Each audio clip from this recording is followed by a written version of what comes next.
করছি আজকের একটা নতুন পর্ব নিয়ে। দেখতেই পাচ্ছ পেট্রোল পাম্প থেকে পেট্রোল নিয়েছি।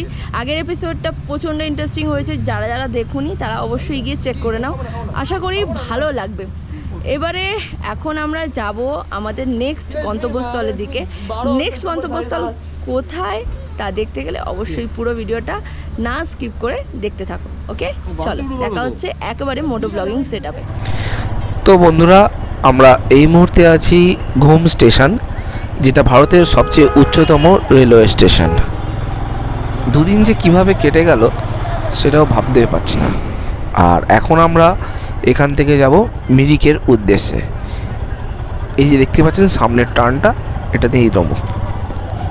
স্যার জি, মিরিক যাएंगे।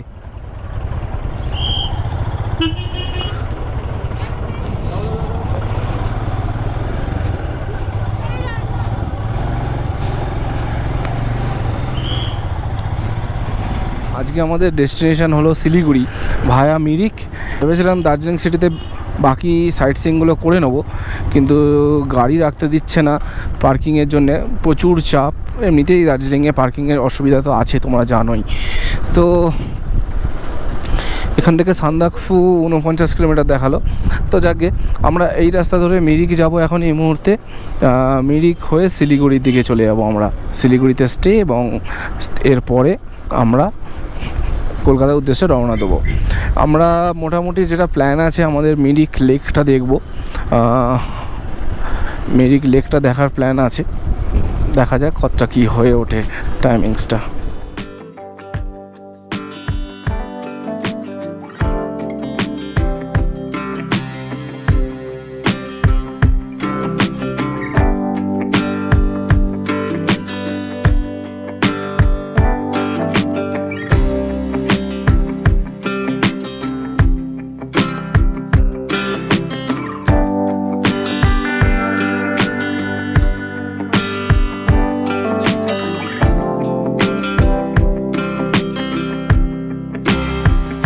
এখন আমরা চলে এসেছি দার্জিলিংয়ের মোস্ট পপুলার অফবিট প্লেস চাটাইদুরায়, যেটা এখন মোস্ট ট্রেন্ডিং চলছে। কিন্তু জায়গাটা সত্যি কিন্তু প্রশংসনীয়। এর বিউটি দেখে না জাস্ট এক কথায় মনোমুগ্ধ হয়ে যাবে। এখানে যদি আপনারা স্টে করতে চান তাহলে হোমস্টে অনেক পেয়ে যাবেন। তার মধ্যে একটা হোমস্টের নাম্বার আমি স্ক্রিনে দিয়ে দিলাম, এছাড়াও ডিসক্রিপশানে পেয়ে যাবেন। এখান থেকে যে সমস্ত জায়গাগুলো ঘুরে দেখতে পারেন সেটা হলো একটা বিশাল বড় উপরে মাঠ রয়েছে, খুব ভালো লাগবে দেখতে। এবং এছাড়াও রয়েছে ঘুম রক হাওয়াঘর এন্ট্রি পয়েন্ট, যেখানের এন্ট্রি ফি হচ্ছে 20 টাকা। এর সাথে যদি গাইড নেন তাহলে অতিরিক্ত 100 টাকা দিতে হতে পারে। এই যে এটা হলো ঘুম রক আর হাওয়াঘরের এন্ট্রি পয়েন্টের এই জায়গাটা। চাটাইজোড়া থেকে মোটামুটি 5 থেকে 7 মিনিট পায়ে হেঁটে এটা লাগবে, মানে এর দূরত্বটা। দারুণ একটা অফবিট প্লেস। যদি কখনো সময় হয়, যদি কখনো ফের আবার আসতে পারি, কিন্তু অবশ্যই এখানে একবার ভিজিট করে যাব। যদি ভাগ্য ভালো থাকে তাহলে কিন্তু ডিসেম্বরের দিকে আসলে এখানে কিন্তু বরফেরও দেখা মিলতে পারে। আর একটা মোস্ট ইনফরমেটিভ ব্যাপার যেটা আপনাদের বলার আছে, সেটা হচ্ছে শিলিগুড়ি থেকে এই চাটাইজোড়ার দূরত্ব হচ্ছে 70 কিলোমিটার। দার্জিলিংয়ের ঘুম স্টেশন থেকে এর দূরত্ব হচ্ছে 6 কিলোমিটার এবং সুখিয়া থেকেও এর দূরত্ব হচ্ছে 6 কিলোমিটার। তাহলে কি নেক্সট প্ল্যান কিন্তু চাটাইজোড়া হতেই পারে, তাই তো? চলো, এরপরে কিন্তু অরিত্র তোমাদের বাকি কথাগুলো বলবে।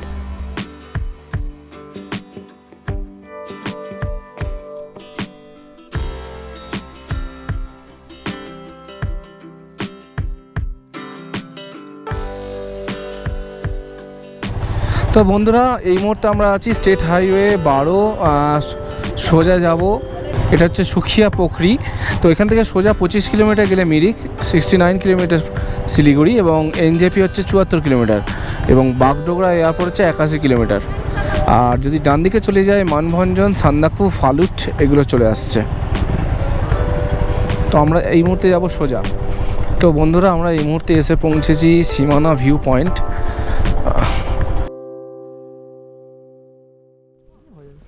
দার্জিলিং থেকে মাত্র 20 কিলোমিটার দূরে নেপাল সীমান্তে অবস্থিত এই সীমানা ভিউ পয়েন্ট।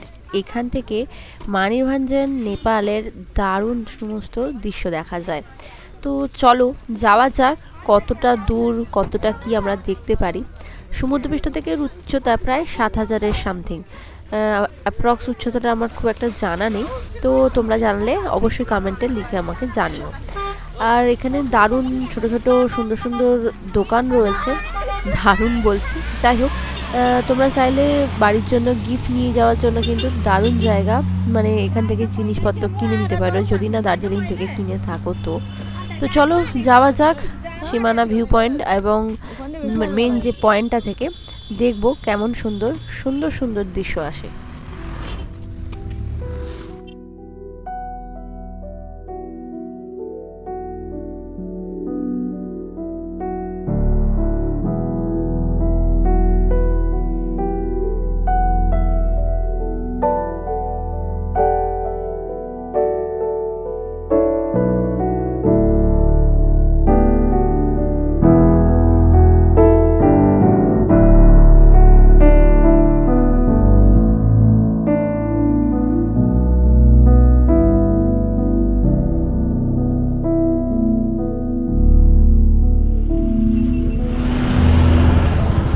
ভিউ পয়েন্ট ছেড়ে এখন আমরা চলে যাচ্ছি আমাদের নেক্সট ডেস্টিনেশন মিরিকের দিকে, সুমেন্দু লেক বা মিরিক লেক যেটাকে বলে সেখানে। চলো দেখা হচ্ছে একেবারে মোটো ব্লগিং সেট আপে।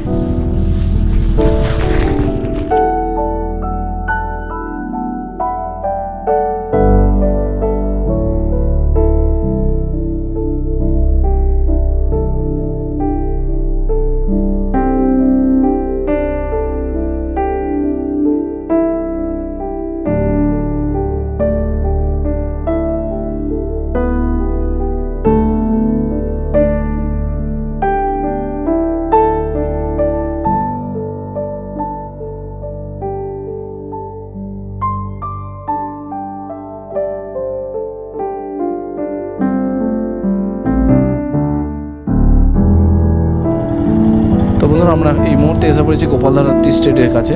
তো বন্ধুরা এখনও পর্যন্ত আমরা যেটা দেখতে পাচ্ছি টি এস্টেটটা সম্পূর্ণটাই গোপালধারা টি এস্টেটের মধ্যে পড়ছে। এই জায়গাটা অনেক পপুলার জায়গা এবং সব টুরিস্টরা আসে, এসে 2 মিনিট দাঁড়িয়ে দেখে। এখানে প্রচুর বাঙালি হোটেলও পেয়ে যাবেন। এটা ওকিয়া টি এস্টেট, এইটারই বিজ্ঞাপন ছিল এতক্ষণ ধরে।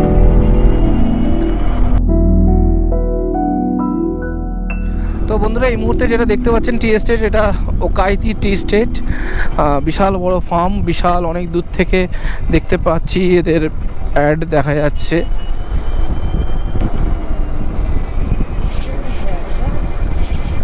সত্যি খুব সুন্দর জায়গা। আমরা ডাইরেক্ট শিলিগুড়ি দিয়ে ডাইরেক্ট যদি আমরা দার্জিলিং দিয়ে বেরিয়ে যেতাম তাহলে হয়তো এত সুন্দর ভিউজ দেখতে পেতাম না।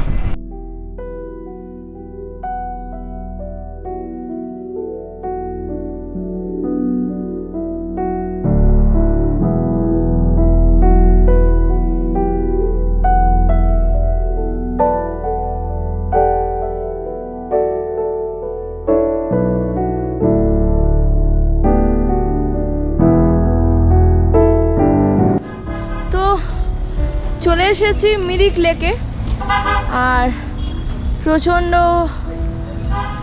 অনেক উতার চড়াও করে করে আসছি, আর এত সুন্দর দৃশ্য মানে বলে বোঝাতে পারবো না। তবে মিরিক লেকের উপর থেকেই আমরা একটু আধটু ঘুরে চলে যাব, কেননা বেশি ঘুরলে আমাদের আরও একটা পয়েন্টস, যেটা আজকের দিনের বলতে পারো লাস্ট পয়েন্ট আর খুবই ট্রেন্ডিং। জানি না, সবই সূর্য মামার ওপরে ডিপেন্ড করছে।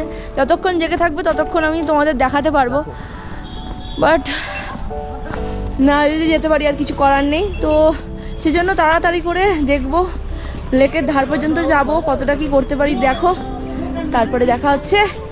চলো দেখতে থাকো সুন্দর মিরিকের ভিউজ কিছু।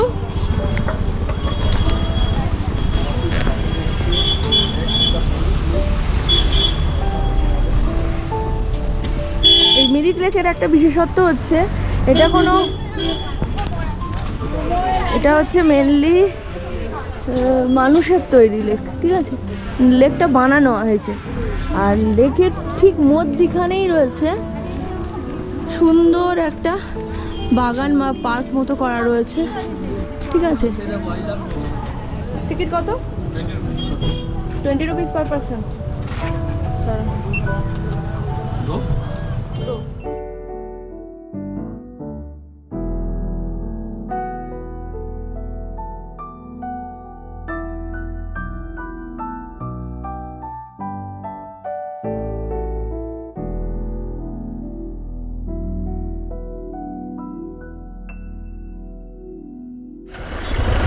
বন্ধুরা, আমরা এখানে পার্কিংয়ে গাড়ি রেখে আমরা মিরিক লেক দেখে নিয়েছি।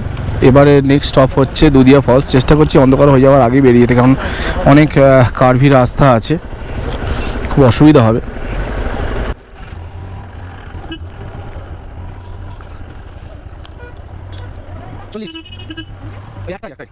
তো বন্ধুরা, ঘড়িতে বাজে হচ্ছে 5:19, প্রায় পড়ন্ত রোদ পাহাড়ের ওপাশ থেকে আসছে।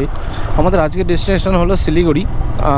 মিরিক লেক দেখা হয়ে গেছে, ভেবেছিলাম দুধিয়া ফলস, দুধিয়াটা দেখব, কিন্তু রাত হয়ে যাচ্ছে, তো রিস্ক নেবো না, সঙ্গে বাচ্চা আছে, তো দুধিয়াটা স্কিপ করছি। আমরা ডাইরেক্ট শিলিগুড়ি যাব।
ফাইনালি এত কষ্ট করে আমরা পৌঁছালাম। এখন বাজে ঘড়িতে 7টা, আর পৌঁছেও গিয়েছি শিলিগুড়িতে। আর অ্যাজ ইউজুয়াল আমি মেক মাই ট্রিপ থেকে এই একই হোটেল দেবজ্যোতি, যেটা আগের বারে আমি যখন শিলিগুড়ি থেকে শিলংয়ের উদ্দেশ্যে রওনা হয়েছিলাম তখন এখানে এসে স্টে করেছিলাম, বিকজ এদের পার্কিংটা অনেক সেফ, সেই কারণে। তো চলো, আর কি, আজকের মতো এখানেই এন্ড করছি। দেখা হচ্ছে কালকে অন রোডে শিলিগুড়ি থেকে একেবারে কলকাতা। চলো, আজকের মতো টাটা।